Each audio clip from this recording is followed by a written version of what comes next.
Сәлеметсіздер ме, құрметті курсқа қатысушылар.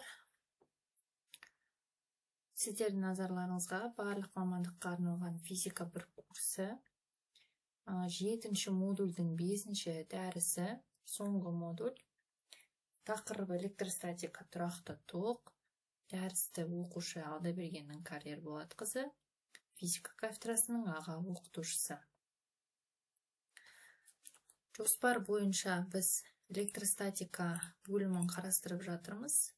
Және соңғы талқылағанымыз ол конденсатор, оның түрлері және жазық конденсаторды талқылаған болатынбыз.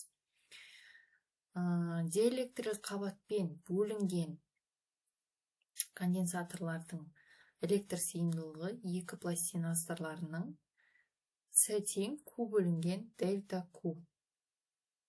Жазық конденсатор С тең эпсилон 0 эпсилон S бөлінген D. 23-ші суреттен көре аламыз. Сфералық конденсатор үшін С тең 4π көбейту эпсилон 0 эпсилон R1 R2 бөлінген R2 минус R1. Осыдан эпсилон 0 көбейту эпсилон S бөлінген D-ға тең. Цилиндрлік 25-ші суреттен көре аламыз. С тең 2π эпсилон 0 L бөлінген логарифм R2 бөлінген R1. Осыдан эпсилон 0 эпсилон S бөлінген D-ға тең екен.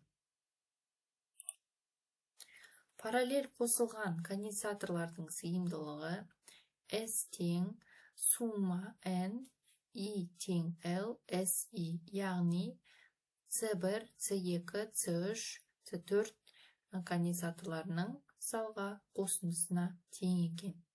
Тізбекте қосылған конденсаторлардың сыйымдылығы 1 бөлінген S1, 1 бөлінген S I-дің суммасы N, I тең 1-ге тең болғанда, яғни 1 бөлінген S1 плюс 1 бөлінген S2, 1 бөлінген S3 деп жалғаса береді екен.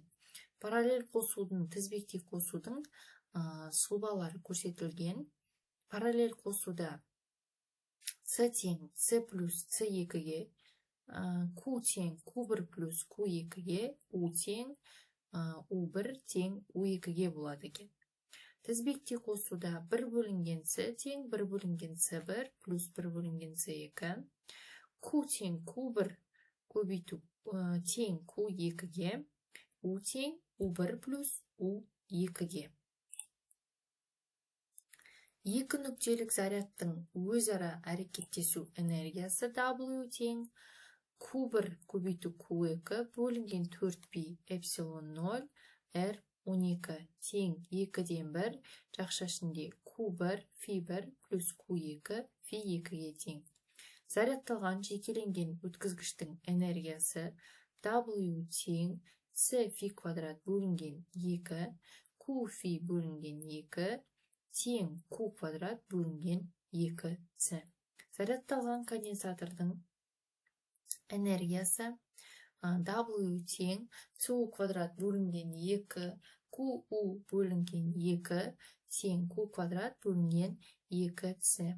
Жазық конденсатор өрісінің энергиясы W тең Cu квадрат бөлінген 2, эпсилон 2 Cu квадрат бөлінген 2D, тең эпсилон 0 E квадрат бөлінген 2V, E'ді бөлінген 2V, тең D квадрат бөлінген 2 эпсилон 0 көбейту V-ға тең.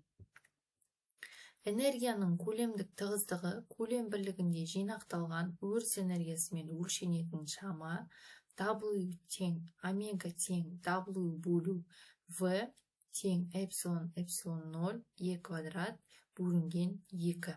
E'ді бөлінген 2-ге тең. Саны N нүктелік зарядтар жүйесінің өзара энергиясы W тең 2-ден 1 I тең 1, K I тең 1, N сумма QK Q2 бөлінген 4π эпсилон 0 R, I, K. Жақша ішінде I, K-ға тең емес деп жазылған. Конденсатордағы пандеромоторлық күштер конденсатор астрлары арасындағы электр өрісінің әсер әрекеттесу күші F тең Q бөлінген 2, Q квадрат бөлінген 2, эпсилон 0 S-қа тең.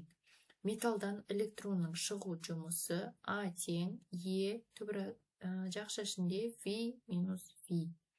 Үздіксіз таралған зарядтың V көлемдегі тығыздығы ρ және тығыздығы S, тығыздығы сигма болған кеңістіктің потенциалы фи нүктелерінде энергиясы тең болады. W тең 2-ден 1 интеграл В фи ρ dv плюс 2-ден 1 интеграл S фи сигма ds. Өріс индукциясы және өріс кернеулігі арқылы анықталатын энергия мөлшері W тең 2-ден 1 интеграл V E вектор T вектор dv-ға тең болады. Гравитациялық және электростатикалық өрістердің салыстырмалы сипаттамалары өріс түрлерінде масса гравитациялықта M, электростатикалықта Q, күш өріс түрлерінде F, гамма m1 көбейту m2 бөлінген r квадрат, электростатикалық өрісте F тең Q0, Q бөлінген r квадрат, өріс кернеуі G тең гамма m бөлінген r квадрат, электростатикалықта F тең K0, Q бөлінген r квадрат. Күш пен кернеуліктің байланысы G тең F бөлінген m, гравитациялықта, электростатикалықта E тең F бөлінген D. Суперпозиция принципі гравитациялық өрісте G тең G-дің суммасы, электростатикалықта E тең E-ның суммасы.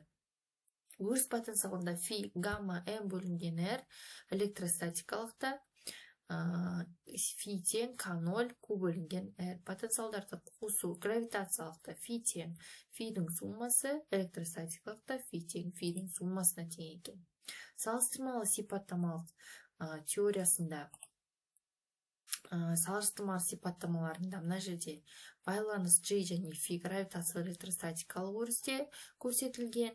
Денені немесе зарядты жылжыту бойынша жұмыс, тұйық контур бойынша жұмыс, кернеу векторының циркуляциясы, потенциалды энергиямен байланысы, күштің энергиямен байланысы, интеграл түріндегі Гаусс теоремасы, дифференциал түрдегі Гаусс теоремасы, құйынсыз өріс түрлерінде салыстырмалы түрде көрсетілген. Енді біз келесі сабақта осы тұрақты электр тоғы тақырыбын бастайтын боламыз. Тұрақты электр тоғы қысқаша айтып өткенде, ол электр зарядтарының бөлшектеліп реттелген қозғалысы, оның бағыты үшін оң зарядтарының қозғалыс бағыты қабылданады. Осымен осы дәріс аяқталды. Келесі дәрісте біз осы тұрақты электр тоғы тақырыбын ашатын боламыз. Тыңдағандарыңызға рахмет. Келесі дәрісте кездескенше.